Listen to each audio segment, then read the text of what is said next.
안녕하세요. 뉴스반장입니다.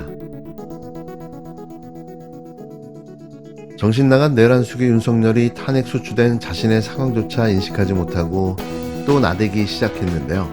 그는 지금 직무가 정지된 대통령으로 곧 파면을 앞둔 내란 우두머리입니다. 그런 그가 주제 파악도 하지 못하고 대형 산불에 대한 메시지를 냈는데요. 아직도 자신이 대통령인 줄 착각하고 있는 모양입니다. 야권에서는 당장 재난을 부적절하게 활용한다는 비판이 나왔고, 여당은 대통령이 아무 말도 안 하는 게 더 이상하다는 헛소리를 늘어놓으며 두둔하고 나섰는데요. 아주 쌍으로 지랄 연병을 하고 자빠졌습니다. 이걸 보는 국민들의 속은 뒤집힐 지경인데요. 미친 거죠.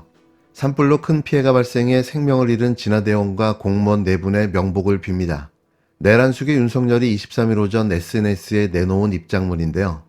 구치소에서 풀려나서 석방 메시지를 올린 뒤 약 2주 만에 처음으로 낸 공식 메시지인데요. 정신줄을 놓은 거죠. 이번 메시지는 정부와 지자체가 가용한 자산을 총동원해서 산불을 빨리 진화하기를 바란다는 내용도 들어있었는데요. 이에 정치권에서는 직무가 정지된 대통령이 정부를 거론한 게 적절하냐는 우려가 나왔습니다. 조국혁신당 김보엽 수석 대변인은 윤석열이 오늘 숟가락 하나를 얹으면서 대통령 놀이를 하고 있다. 재난마저 대통령직 복귀라는 망상과 그런 분위기를 조성하기 위한 소재로 쓰고 있다고 일침을 날렸고, 민주당 박성준 원내대변인은 윤석열을 향해 내란에 불을 낸 방화범 아닌가, 즉시 파면하고 구속시키는 것이 산불 진화, 내란의 불을 진화하는 것이 아니겠는가, 윤석열의 파면이 진화다, 내란을 진화하는 것이 산불 진화와 같다고 직격했는데요. 반면 여당 지도부는 아무 말도 없으면 더 이상하다고 헛소리를 늘어놓으며 내란당답게 내란 수괴를 옹호하고 나섰습니다. 곧 파면될 내란 수괴가 아직도 정신을 못 차리고 자신이 대통령이라도 된 듯 떠들어대고 있는데요. 윤석열 당신이 있어야 할 곳은 감옥입니다. 윤석열 탄핵 심판 선고가 늦어지다 보니 국민의힘과 구구집단 일각에선 탄핵 심판에 대해 여러 궤변을 늘어놓고 있습니다.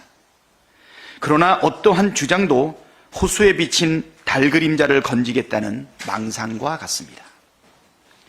첫째, 12.3 비상계엄은 헌법과 법률을 중대하게 위반한 것입니다. 윤석열 탄핵 심판의 쟁점 모두가 위헌, 위법하다는 점이 분명하고 윤석열도 상당 부분 자백했습니다. 둘째, 윤석열이 헌법수호 의지가 전혀 없다는 사실, 망상에 사로잡혀 정상적인 국정 수행이 불가능하다는 점도 확인되었습니다. 셋째, 온 국민과 전 세계가 비상계엄 선포와 이후 군대가 국회를 침탈하는 충격적인 장면을 목도했습니다. 이 모든 것을 뒤집고 윤석열에게 면죄부를 준다는 것은 대한민국 파멸 선고입니다. 헌정 질서를 무너뜨리고 대한민국을 테러가 난무하는 독재국가로 만들려는 것이 아닌 한 헌법재판소가 내릴 수 있는 유일한 결정은 만장일치 파면 결정뿐입니다. 이런 가운데 한덕수 국무총리에 대한 탄핵 심판 선고 결과가 오늘 나옵니다.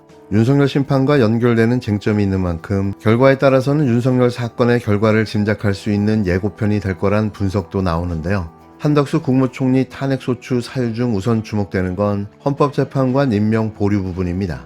헌재는 지난달 27일 추상목 대통령 권한대행이 국회가 추천한 3명의 헌법재판관 중 조한창 정계선 재판관만 임명하고 마은혁 후보자를 임명하지 않은 건 국회 권한을 침해한 거라고 결론냈습니다. 그런데 한 총리는 이들 3명을 모두 임명하지 않았는데요. 한 총리는 여야 간 합의를 하지 않고 임명된 헌법재판관은 단 한 명도 없다고 주장하며 탄핵 사유가 안 된다는 입장입니다.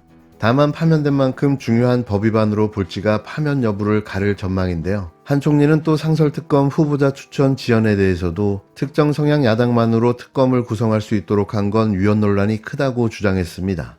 또 국회 측은 한덕수 국무총리의 탄핵소추 사유 중 하나로 내란 공모 의혹, 내란 방조를 꼽았는데요.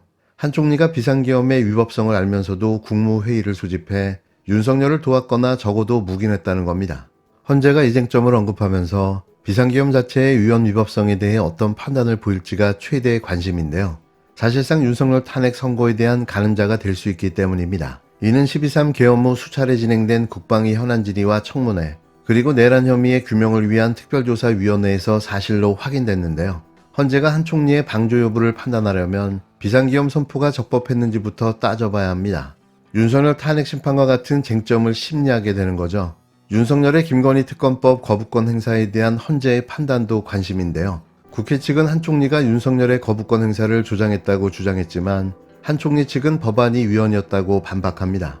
윤석열 탄핵 심판 쟁점으로 꼽히는 내란죄 철회도 눈여겨볼 부분인데요. 국회 측은 한 총리 사건에서도 내란죄를 탄핵 사유에서 뺐다고 했습니다. 헌재가 국회의 재의결이 필요하다고 볼 경우 윤석열 탄핵 심판에서도 동일한 잣대를 적용할 수 있다는 관측이 나오는데요. 또 다른 변수는 한 총리의 탄핵소추 의결 정족수 미달 여부입니다. 한 총리 측은 대통령 권한대행의 의결 정족수가 국무위원이 아닌 대통령을 기준으로 한 200명이라고 주장하고 있는데 헌재에서도 이를 받아들일 경우 각하 결정을 내리게 돼 윤석열 탄핵 심판과 겹치는 쟁점 판단은 생략할 수 있는데요. 하지만 이도 기우일 뿐 이번 한 총리 탄핵 재판에서는 아무런 영향을 미치지 못합니다. 꼼꼼한 민주당이 국무총리로서 탄핵 사유와 대통령 권한대행으로서 탄핵 사유를 나눠 소추해놨기 때문인데요.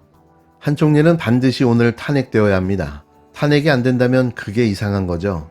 탄핵이 안 되는 순간 사실상 대한민국은 끝났다고 봐야 하지 않을까 싶은데요. 설마 그런 일은 없겠죠. 간절히 빌고 또 빌어봅니다. 최상목 탄핵은 잘 아시는 것처럼 의원님들이 당 지도부의 결정을 위임했고요. 당 지도부에서는 한덕수 탄핵 선고기 잡히기 전에 탄핵을 하는 것으로 결정을 했습니다. 그래서 한덕수 탄핵 선고기일이 잡힌 것은 저희가 의사결정을 한 이유라 선후관계가 조금 다를 수 있다는 거 먼저 말씀드립니다. 그리고 최상목과 한덕수는 결정적으로 다른 게 헌법재판소의 권한쟁의 판단이 있었냐 없었냐입니다. 다시 말해서 법원의 판결을 위배했느냐 안 했느냐의 결정적인 차이가 있습니다. 그래서 최상목 탄핵은 조금 전에 원내대표님 말씀하신 것처럼 다른 어떤 장관들 탄핵 사유보다 심각하다라고 저희가 보고 있고 법치주의의 근본을 무너뜨리는 행위입니다. 법원의 판결을 내가 마음대로 따를 거다 안 따를 거다를 결정한다? 그것도 공직자가 결정한다라는 것은 대한민국 국민들에게 법원의 판단을 따르지 않아도 됩니다라고 선언하는 것과 다르지 않습니까? 이것을 바로잡지 않는다면 대한민국의 근간이 뿌리째 흔들리기 때문에 저희는 한덕수 탄핵 선고와는 무관하게 반드시 해야 되는 일이라고 해서 진행하는 것입니다. 의결 정족수 가지고 내일 또 예측하는 분들도 계시긴 한데 한덕수 총리도 저희가 총리로서의 탄핵 사유가 있었고 권한대행으로서의 탄핵 사유를 가지고 탄핵을 했습니다. 마찬가지로 최상목도 장관으로서의 탄핵 사유가 있고 권한대행으로서의 탄핵 사유가 있기 때문에 의결 정족수에 대한 문제가 내일 어떤 결정이 나더라도 영향을 받지 않는다라는 부분도 분명하게 말씀드립니다.